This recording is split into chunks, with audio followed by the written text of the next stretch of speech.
Բարև ձեզ բարեկամներ, Փակ TV-ն ողջունում է իր բոլոր երկրպագուներին, բոլոր այն մարդկանց, ովքեր միշտ սպասում եւ հավատում են մեր հերոստալիքի երթական թողարկմանը։ Սիրելի բարեկամներ, իհարկե մենք այնպիսի ժամանակահատված ենք թևակողել, բազմիցս այդ մասին նշել եմ, որ կարծես թե ավելի ենք մոտենում բռնապետությանը, երկրում տիրում է մի մթնոլորտ, որ պարզ թե այս կամ այն քաղաքական գործի կամ ակտիվիստի նկատմամբ վաղը ինչ կարող է կիրառվել։ Մարդկանց շատ հաճախ նաև անհասկանալի պատճառով ձերբակալում են, բանտեր են նետում եւ այս գործընթացը գնալով էլ ավելի ուժ գնանում կալանավորների թիվն էլ բնական է ավելանում է։ Այս եւ մի շարք այլ հարցերի մասին մենք խոսելու ենք մեր ծրագրի լավագույն բարեկամներից մեկի քաղաքագետ հայ կառուցողական կուսակցության նախագահ Անդրեաս Ղուկասյանի հետ։ Բարև ձեզ։ Բարև ձեզ Ամեն։ Պարոն Ղուկասյան, տեսնում եք ինչ է կատարում։ Փաստերի անակնկալների եւ կարծիքների հերոստալիքը միշտ աչքով է ձեզ հյուրեն կալում, որտեղ դուք ամեն անգամ շատ հետաքրքիր փաստեր եք բերում, անակնկալ այսպես բացահայտումներ անում եւ ամենակարևորը շատ ուրույն ու ինքնատիպ կարծիք ունեք այս ամենի մասին։ Այսօր ինչ տրամադրությամբ եք եկել մեր տաղավար, այս իրավիճակը, որ Հայաստանում է, ձեր կարծիքով դեռ երկար է տևելու։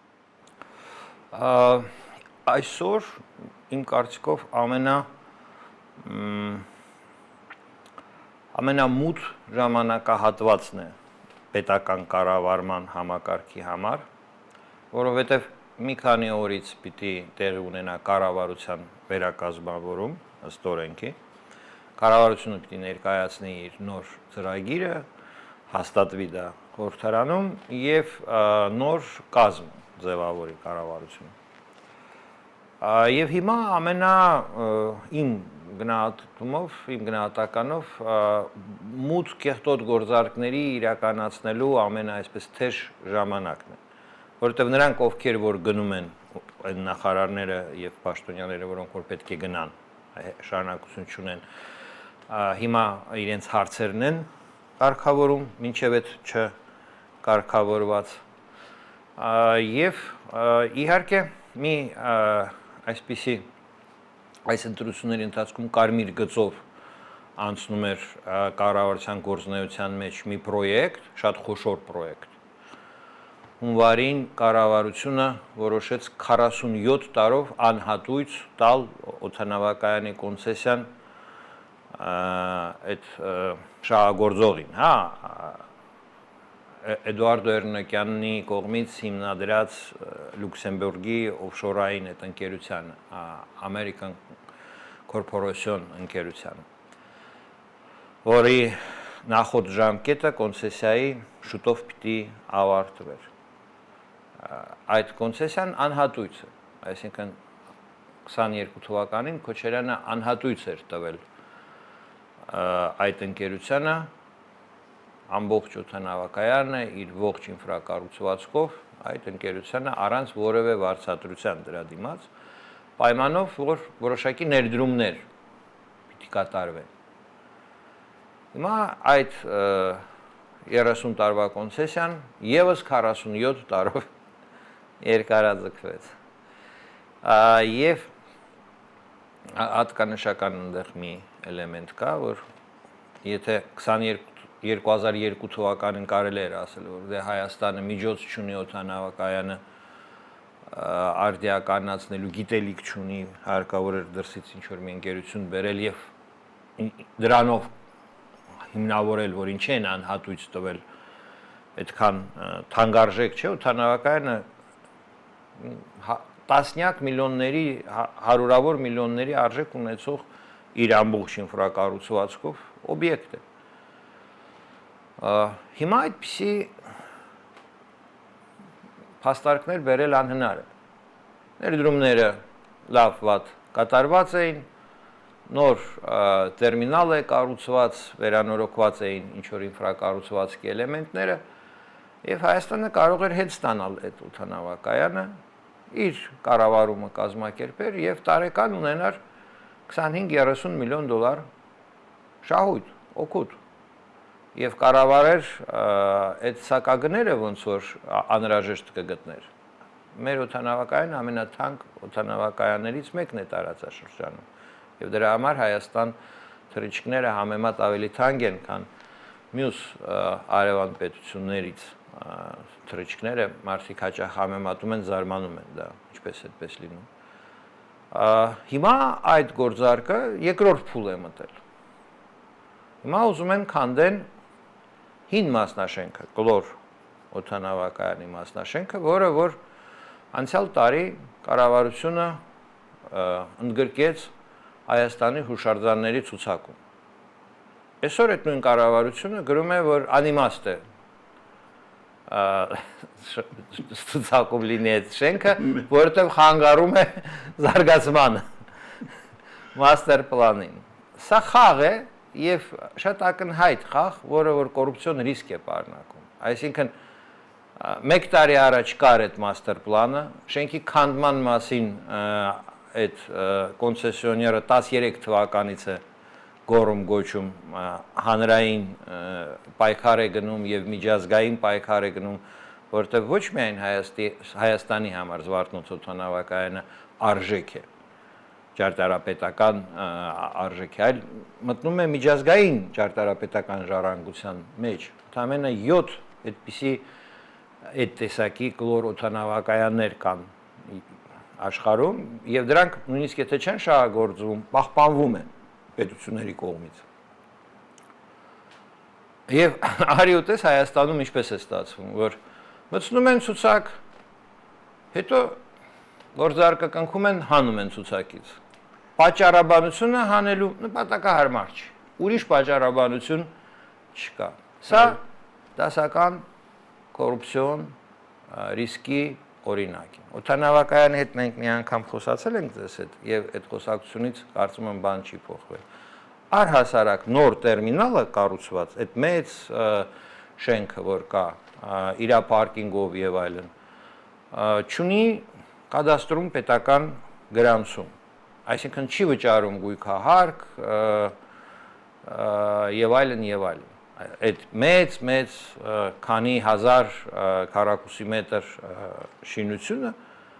ոչ մի հարկային պարտավորություններով ծանրաբեռնված չի։ Իսկ կլոր մասնաշենքը գրանցված է կադաստրում եւ վճարում են դրա համար գույքահարկ։ Սա էլ կարող է լինել գործոններից մեկը, ինչի կոնցեսիոները ուզում է նորը քանդել, որովհետեւ հինը քանդել, որովհետև իր մոտ այսպես մի անօրինական արտոնություն կա Հայաստանում, ինքը ըստ էության նոր տերմինալը Հայաստանի օրենսդրությամբ, եթե նայել, դա ապօրինի կառույց է, որովհետև եթե գրանցում չունի կադաստրում, հա, որևէ շենք, ինքը նշանակում է, որ ապօրինի է։ Բայց այդ արտոնությունը, այսպես ասած, ոչ բոլորը ունեն, ապօրինի շենքեր կառուցել եւ ունենալ, հավանաբար այդ ամեն ինչը բոլորը գիտեն, միշտ արվում է ինչ որ կոռուպցիոն ռիսկերին զուգահեռ, հա, եւ այլն։ Այսինքն մենք տեսնում ենք, որ ընտրությունների ժամանակ սկսվեց այդ գործարքը, ընտրությունները ավարտվեցին, ինքը շարունակում է իր այդ անտրամաբանական ընթացքը, որտեղ անտրամաբանական է հուշարձան ճանաչել, հա, շենքը եւ մի տարի հետո էլ կլոր մասնաշենքը ասել չէ, հուշարձան էլ չի, որտեղ խանգարում է նոր բանին եւ այլն։ Սա սկանդալային իրականում մթնոլորտ է եւ բնականon աշխատանքի ժամանակ կառավարության այդպիսի բան չէր կարող լինել։ Հատկանշական է մի նյուանս։ Բոլոր թղթերը ստորագրում են տեղակալները Փաշինյանի։ Այո։ Ինքը ոչ մի բան չի ստորագրում։ Ինքը միշտ արձակուրդի մեջ է այդ որոշումները կայացնելու ժամանակահատվածներում։ Դա էլ է եւս կոռուպցիոն ռիսկերի մասին իմ կարծիքով խոսում, որովհետեւ երբ որ մարդը այսպես ասած խուսափում է պատասխանատվությունից, որ անմիջապես իր ստորագրությունը լինի ինչ որ բանի մասին, ուրեմն գիտի որ այնտեղ տակը ինչ է։ Հիմա ես ասեցի ամենախոշոր գործարքը, որը որ նո ամենամեծ գործարքն է Հայաստանի վերջի տարիների ընթացքում իրականում կնքված։ Ուրիշ գործարք այդ չափի Հայաստանը չի ունեցել։ Ինչպիսին է այդ օդանավակայանի շուրջ իմ կարծիքով ավանտյուրան այդ ինչ որ հիմա իրենք անում են։ Հիմա պատկերացրեք իսկ ուրիշ գործարքները։ Նո ենթադրենք եթե Փաշինյանն ու իր տեղակալներով այսպիսի մի մեծ բորշեփեց մեջը ինչ կբռնեն, թողնում եմ ամեն մեկը իր համար մտածի, ինչ գումարների մասին դե հնարավոր է խոսք գնա։ Մենակ այդ գույքահարկից այսքան տարիներ չվճարելը ինչ որ մեկը ինչքան օգուտ է ունեցել։ Օդանավակայանի այս նոր տերմինալը 50-60 իր պարկինգով 100,000 քառակուսի մետր է։ Դրա գույքահարկը պատկերացրեք ինչ թվեր են, որը որ ընկերությունը չի վճարում, բայց ինչ որ մեկը ինչ որ միտեղ այդ լավության դիմաց ինչ որ մի բան ստանում է, չէ՞։ Ինչ որ մեկը, շատ մեղմ է ասում։ Իա, Ինչ որ մի կառավարություն ասեք, լավ։ Կառավարությունից ինչ որ մեկը։ Բայց ոչ այսօրվա իշխանությունը։ Բայց քանի որ վարչապետը արձակուրդում։ Ինքը հրաշալի տեղակալներ ունի Միչելոս, որոնք միշտ պատրաստ են ստորագրելու։ Այդ հարցականն է միշտ պատրաստ է թե չի, ինձ թվում է դա բաժանված է, ով ինչ եւ ինչ շահեր եւ այլն, որովհետեւ եթե տեղակալներին նայենք Մհեր Գրիգորյանը բանկային համակարգում իր կարիերան արեց եւ Արչին բանկում, որը որ Արչին Ինվեստ բանկ, Արչին բանկ, Քոչարյանի օրոք։ Հա, Ռոբերտ Քոչարյանի հետ էին փոխկապակցում այդ բանկերը ամենայն դեպս այդ ժամանակահատվածում, իսկ մյուսը Տիգրան Խաչատրյանը Տաշիր գրուպում իր կարիերան արեց։ Տեսնում եք, Տաշիր գրուպը եւ Քոչարյանի կառույցները ինչ փոխվարչապետներ են աճեցրել։ Այո, եւ հիմա տեսնում եք իրենք ընդդիմությունը այս կառավարության իրենց աճեցրած կադրերին։ Եթե հա բուրգը վերցնել կառավարության Փաշինյան եւ իր երկու փոխվարչապետները դիմացը կանգնած է Հայաստան դաշինք Ռոբերտ Քոչարյանի գլխավորած եւ ուժեղ Հայաստան Սամվել Կարապետյանի կողմից գլխավորած ստեղ թեժ պայքար է գնում, մարդկանց բռնում են, բանտ են նետում եւ այլն, իսկ ստեղ համատեղ աշխատում են։ Ռուսիա ասած нарочно ей придумаешь։ Ну այդպես ստացվեց հիմա։ Դու իրենք մեղավոր չեն։ Ոչ մեկ մեղավոր չի Հայաստանում երբեք։ Հայաստանը պետությունն է, որտեղ հնարավոր եղավ, հա, ես հիմա պարզ իմ համոզմունքն է արդեն ինձ համար դա հասկանալ է վաճառել, ծախել Արցախը։ Ոչ թե կորցնել, հանձնել, այլ ծախել պարզապես, էլի։ Դա հայկական պատմության մեջ մտնել է որպես ամենախոշոր գործարք, ինչպես հայերը ծախեցին Արցախը։ Այո։ Եվ այդ բանի մեջ որևէ մեկը հա պատասխանատու չեղավ։ Հիմա եթե մենք հետ հայացք գցենք նախորդ խորհրդարանի մարտահրավերները որոնք էին, դա հանձնաժողովն էր, քնիչ հանձնաժողովը 20 թվականի պատերազմի, չէ, ամենակարևոր հարցերը։ Ինչ եղավ այդ զեկույցը քնիչ հանձնաժողովի։ Սենց փոշիացավ գնաց։ Շատ այսպես հանգիստ առանց ցնցումների։ Հա, եւ ոչ միտեղ այդ գործոնը քաղաքական պայքարի մեջ դեր չունեցավ։ Այո։ Ընդդիմությունը չասեց, «Էս ինչ արեցիք»։ Իշխանությունը արեց ու տենց անցավ գնաց։ Տեսեք, հիշատակեցիք խորհրդարանը, մենք գիտենք, որ արդեն ընդդիմությունը, մասնավորապես ուժեղ Հայաստանը եւ Հայաստանը, պատգամավորները վերցում են իրենց մանդատները, գնում են դեպի խորհրդարան։ Ձեր կանխատեսումները մեզ մոտ ապագայում ինչ կարող է սպասել։ Դե հիմա այս նոր խորհրդարանի, եթե 5 խորհրդարանի մարտահրավերները այդ 20 թվականի պատերազմի հրահրելն էր, Փաշինյանի կողմից, որը որ մարսվեց եւ հիմա այս վերջերս արդեն, հա, կնհայտ է, որ Բաքվում դատվող մեր հայրենակիցներին մեղադրում են, որ Հայաստանը ագրեսիա է կատարել Ադրբեջանի դեմ։ Այսինքն Արկադի Ղուկասյանին, Արայք Հարությունյանին եւ մյուս, հա, մեր հայրենակիցներին այնտեղ մեղադրանք են ներկայացնում ագրեսիայի մեջ։ Եվ սա հետաքրքիր եւ կարեւոր հանգամանք է, որ Ալիևը եւ Քոչարյանը փոխընտրում ունեն, այսինքն Ալիևը ներեգություն, Ալիևը եւ Փաշինյանը, Քոչարյանն նույնպես փոխընտրում ունեն վստահ, բայց Ալիևը եւ Փաշինյանը, Ալիևը չի մեղադրում Փաշինյանին ագրեսիայի մեջ, բայց Հայաստանին մեղադրում է։ Բայց մեղադրում է, որ Արցախի ղեկավարությունը եղել են այդ ագրեսիայի իրականացնողներ։ Քրեական հոդվածները, որոնք որ իրենց ներկայացված են այդպես։ Եվ սա եւս այս պատմությունների մեջ չկա ուղիղ գիծ։ Բոլորը sense խճճված եւս մի ապացույց է, որ որքանով ձևական է մեր քաղաքականության ընթացքը, քաղաքական իրադարձությունների իրական ինչ լինել է եւ դրա, այսպես ասած, փաստարկումը ոնց են գրանցում եւ հանրությանը մատուցում, ինչքան են իրարից տարբերվում։ Այս ընտրություններից հետո ձևավորվող խորհրդարանի մարտահրավերները Համլետ նոր սահմանադրություն, դա Ալիևի պահանջն է։ Եվ իրենք հիմա պիտի մի շոու մեզ մատուցեն, ոնց են իրենք դիմադրում, որպեսզի այդ նոր սահմանադրությունը հանրաքվեի չդրվի եւ ոնց է ինքը արդյունքում հետո դրվելու հանրաքվեի։ Մենք հիմա պիտի այդ կինոյի ականատեսը դառնանք այդ հարցի շուրջը պայքարի։ Ինչպես է ընդդիմությունը հերոսաբար դիմադրելու, որպեսզի Փաշինյանի այդ պատվերով եւ իր հեղինակած, նախաձեռնած սահմանադրության նախագիծը, երբ որ բերեն խորհրդարանը մերժի հանրաքվեի դա դնելու հարցը հրաժարվի բավարար թվով ձայներ չհավաքի հանրաքվե դնելու համար։ Լավ, խորհրդարանում այս նոր ընդդիմությունը կարող է անել այնպես, որ այս շարունակվող օրեցօր ավելացող ռեպրեսիաներին վեճ տրվի Հայաստանում, թե չէ մենք ասում եմ, ապրում ենք մի երկրում, որտեղ չգիտես, վաղ առավոտյան կարող է եւ քո դուռը թակեն,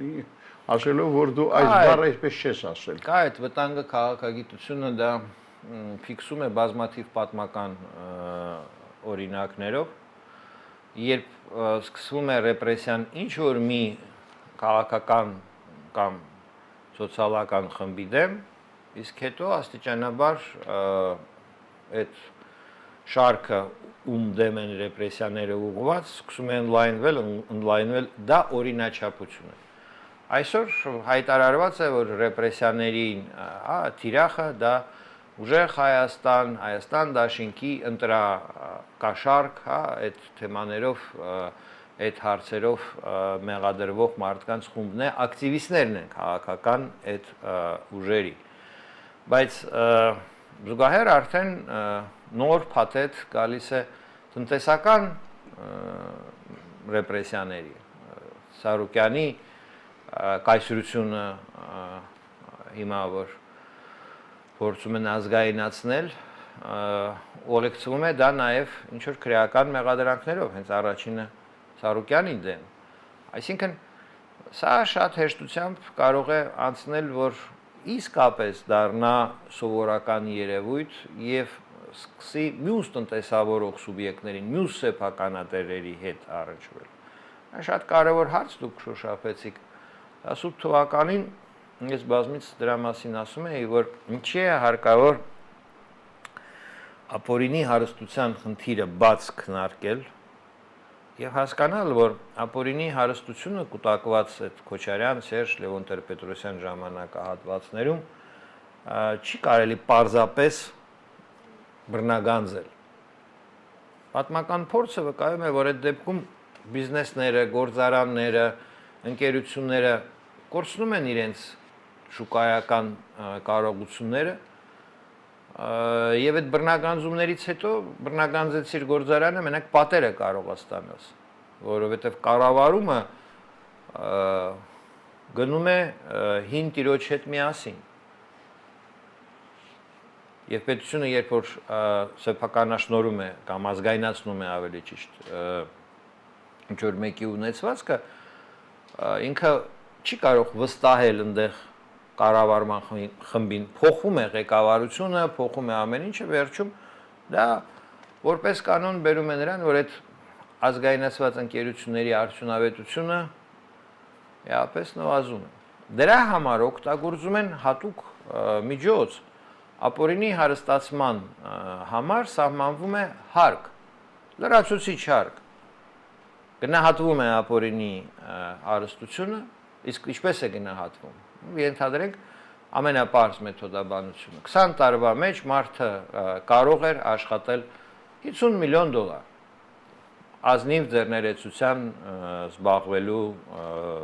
այսպես է։ Դրանից ավելի բարձր գումարները հարկավոր է հիմնավորել, ինչը որ սեփականատերը չի կարող հիմնավորել, համարվում է ապօրինի սեփականություն։ Այդ գումարի չափով սահմանվում է հարկ, որը որ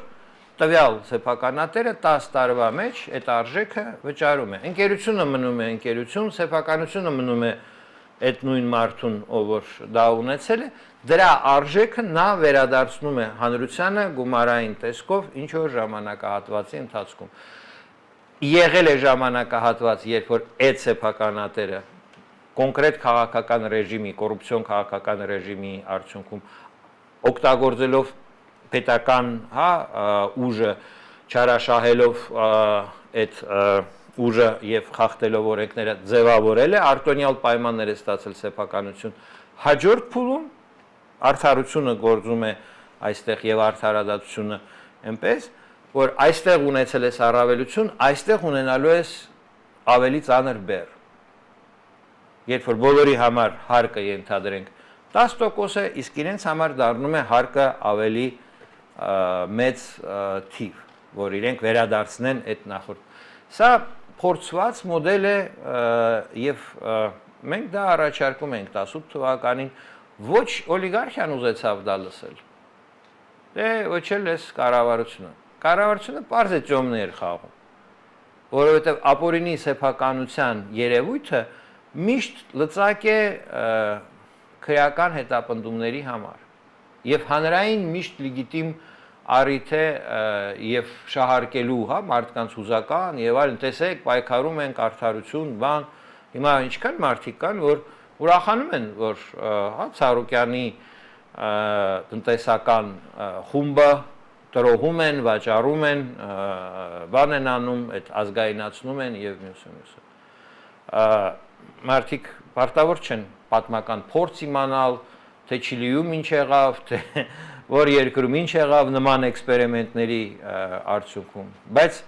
բացի դրանից, որ սա այսօր բոլորին դրեց վատ վիճակի մեջ, եւ բոլոր խոշոր սեփականատերը վտանգի մեջ են, ցանկացածին յուրաքանչյուր օր կարող են ասել սեփականությունը տապորինի է։ Մի հատ էլ քրեական գործ հարուցեն եւ ձեռից առնեն։ Այսինքն օլիգարխիան այն ժամանակ մեզ չաջակցեց մտածելով, որ ավելի էժան կպայմանավորվի Նիկոլի հետ, մի 2 կոպեկ կցեն եւ ավելի լավ պայմաններ կստանան, տենց էլ եղավ մեծ հաշվով։ Բայց հաշվի չեն առել, որ ժամանակ անցնի եւ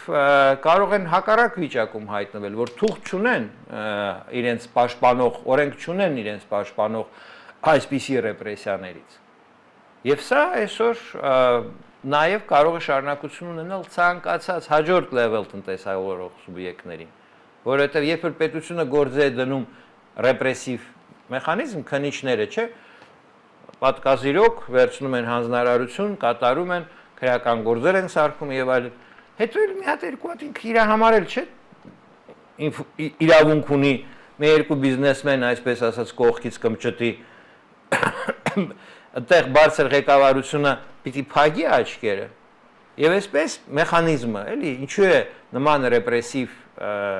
քաղաքականությունը բերում նրան, որ վարչապետի ենթադրենք մակարդակով ընձեռնած ռեպրեսիվ գործողությունները դրան ավելանում են կոմիտեի նախագահի մակարդակով իր շահերից ավելացնում է վարչության պետերը ավելացնում են իրենց վերջում են քնիչը ինչ որ մի բուտկային ենթարկում է ու դա դառնում է համատարած դա էլ է մարդկության փորձ եւ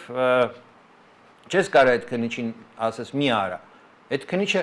մատուցել է ծառայություն, շինցու գործ է արել։ Եվ բավականին վարպետորեն։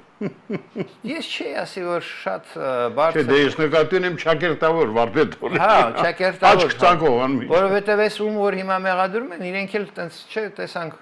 Ծառուկյանը քմծի ծաղով ասեց, տրակելու է ձեր գործը դատարանում։ Տեսանք բազմաթիվ այնպիսի գործեր, որոնք որ գնում են, հասնում են դատարան, մինչև այդ կալանք կիրառվում է, հետո դատարանում այդ ամեն ինչը օդ է դառնում, հակառակ էֆեկտ է ստացվում է, որ մաքրվեց։ Կա քրեական գործ, կա վճիռ, всё, արդեն այդ հարցին նորից անդրադառնալ ոչ մեկ հետագայում իրավունք չունի։ Դա էլ է, այսպես ասած, անցյալը մաքրելու, քիմչիստ կանելու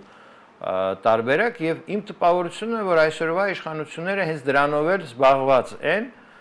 արտաքին տպավորությունից ստեղծվում է այդ խոշոր նկատի ունեմ քաղաքական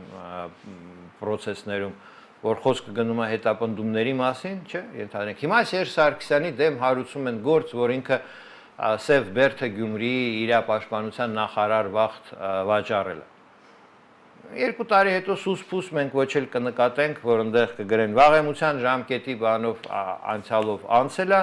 եւ երբևիցե որևէ իշխանություն հետագայում այդ հանցագործության հետ կապված Սերժ Սարգսյանին որևէ մեղադրանք ներկայացնելու հնարավորություն չի ունենա։ Այդ երևույթը նույնպես գոյություն ունի։ Հարուցել քրեական գործեր նպատակով հետագայում կարճել եւ այդ հատվածը, այդ հանցագործությունը, այդ արարքը մաքրել, այսպես ասած, հանել դուրս։ Բայց դա ինչ կապ ունի հանրային շահերի հետ։ Հանրությունը կարող է լսի հեռուստատեսությունով ուրախանա, որ արդարություն է տեղի ունենում, բայց իրականում խապված վիճակում է եւ շատերը արդեն հասկանում են, որ այդ ավելի շատ աղմուկ է, քան իրական գործընթաց արդարության հաստատելու։ Իրական ճանապարհը օրենքով գործելն էր։ Դե բայց այս կառավարությունը իր մութ գործարքներով, իր այսպես իրենք փորձում են այդ կեցվածքը պահել, որ կոռուպցիոն չեն։ Նախարարների պաշտոնները չեն վաճառում եւ այլ կաշառքներ չեն վերցնում, անձնական ֆիրմաներ, որ չեն ստեղծում, չեն կարա պիսի պնդումներ անել, բարբերաբար ի հայտ են գալիս այդ հրապարակումները, որ այս մեկը այնտեղ բաժին ունի, այս մեկը այնտեղ բաժին ունի, ինչ որ եւ այլն, էլի։ Բայց մեծ հաշվով փորձում են այդ բանը ոնց մենք ձայներ չենք գողանում, մենք փող չենք վերցնում, մեր իշխանությունը փողի մասին չի, այլ ծառայություն է հանրությանը, հա, մենք ժողովուրդը մեր գործատուն է եւ այլն, այդ քաղաքական միֆի մեջ հələ որ իրենք տեղավորվում են այս իշխող ուժը։ Բայց ընդդիմությունը խորհրդարանում, որը որ եթե այսպես նայենք, թե անցյալում, թե ապագայում կդառնա պետական շահերի պաշտպան, կդառնա կոռուպցիայի դեմ պատնեշ։ Իմ պատասխանը ոչ, որովհետև իրենք հենց ընդեղից են գալիս, որտեղ այդ կոռուպցիան սկիզբ է առել։ Պարոն Կասյան, վերջում երկու կարևոր հակամարտության մասին, եթե կարող եք փորձեք համառոտ ներկայացնել, խոսքս Ամերիկայի Միացյալ Նահանգների, Իրանի եւ Ռուսաստանի, Ուկրաինայի միջև շարունակվող այս հակամարտության մասին է, ի վերջո այստեղ ինչ զարգացումների ականատես կլինի։ Ես էլի Նիկոլ Փաշինյանի, այսպես ասած, տեսակետից։ Նիկոլ Փաշինյանը ունի երկու բարեկամ գործիչ, ում ինքն է շատ, այսպես ասած, մատուցում որպես իր բարեկամ գործիչները եւ իրենք էլ են հրապարակային դա հաստատում։ Մեկը Վլադիմիր Պուտինն է, մյուսը Դոնալդ Տրամփն է։ Երրորդ չկա, նու Մակրոնն է, երրորդը կարելի ասել, նա գնում է։ Այս երկուսը անդիսանում են Նիկոլ Փաշինյանի ամենա, այսպես խոշոր գործընկերները։ Ալիևը եւ այլն մեր տեղական, այսպես ասած, մակարդակն է, հասկանալի է, որ սերտորեն համագործակցում է Փաշինյանը Ալիևի հետ։ Բայց եւ Պուտինը, եւ Տրամփը այսօր, այո, դուք ճիշտ նկատեցիք, մխրճված են անհույս պատերազմների մեջ։ Պուտինը չի գտնում լուծում ինչպես ավարտել Ուկրաինայում պատերազմը, որովհետև այն ինչպես որ իրենք ձևակերպեցին ոնց պիտի ավարտեն, դրան հասնելու համար եւ մեծ ռեսուրսներ են պետք եւ սոցիալական լարումներ կարող են առաջանալ, մոբիլիզացիա է հարկավոր եւ այլն եւ այլն։ Այսինքն շատ ռիսկային վիճակի մեջ է Ռուսաստանը գտնվում։ Այս ուկրաինացիներն էլ փոխարեն հանձնվեն հայերի օրինակով դիմադրում են հիմա հարվածներ են հասնում արդեն Ռուսաստանի Դաշնության, հա, քաղաքներին եւ այլն տեսնում են, չկրկնեմ մարդիկ այդ բոլորը եւ այդ վիճակում օրորի Պուտինի համար ավելի բարդ է դառնում հանրության առջև հանդես գալ որպես հաջողակ ղեկավար։ Նույնը վերաբերվում է Տրամփին։ Տրամփը հայտնվեց մի այնպիսի թակարդի մեջ, որ ռմբակոծել ենք, ոչնչացրել ենք, էս ենք արել, են ենք արել, բայց այնուամենայնիվ Իրանը շարունակում է հարվածներ հասցնել եւ կարծես թե դրան վերջ չկա եւ այդ նավթի գինը այն գործոնն է, որը որ ազդում է ԱՄՆ-ի ներքին քաղաքականության վրա, այստեղ ԱՄՆ-ն դառնում է խոշոր այսպես հպարտ արյուծի պես կանգնած միջազգային գերտիրությունից կուրկուրիձակ եւ Իրանի հետ համաձայն է գնալ զիջումների այդ առաջի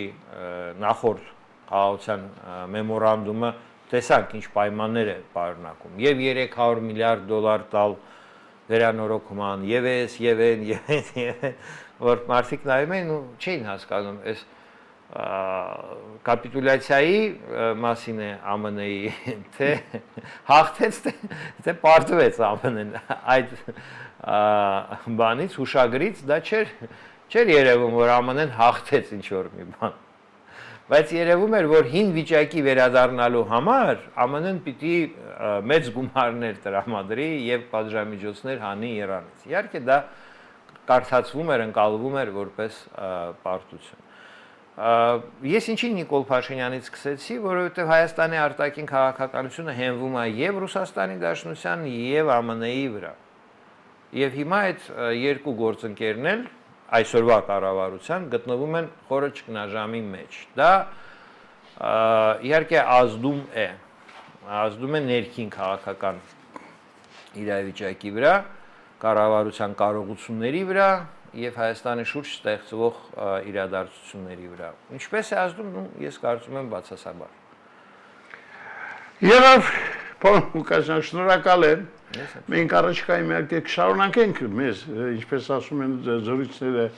առաջիկա զարգացումների հետ կապված, բայց ամենակարևորը ուզում եմ ձեզ մաղթել նախ եւ առաջ խաչառողջություն։ Միշտ լավ եղեք, որտեղ ձեր խոսքը շատ կարևոր է մեր ունկնդրի համար։ Շնորհակալություն եւ փոխադարձ ամբողջ բոլորիս, մեզ բոլորիս առողջություն եւ համբերություն։ Շեյ բարեկամներ, մենք հյուրընկալել էինք հայ կառուցողական կուսակցության նախագահ քաղաքագետ Անդրեաս Ղուկասյանին։ Այսօր այսքանը, ցտեսություն։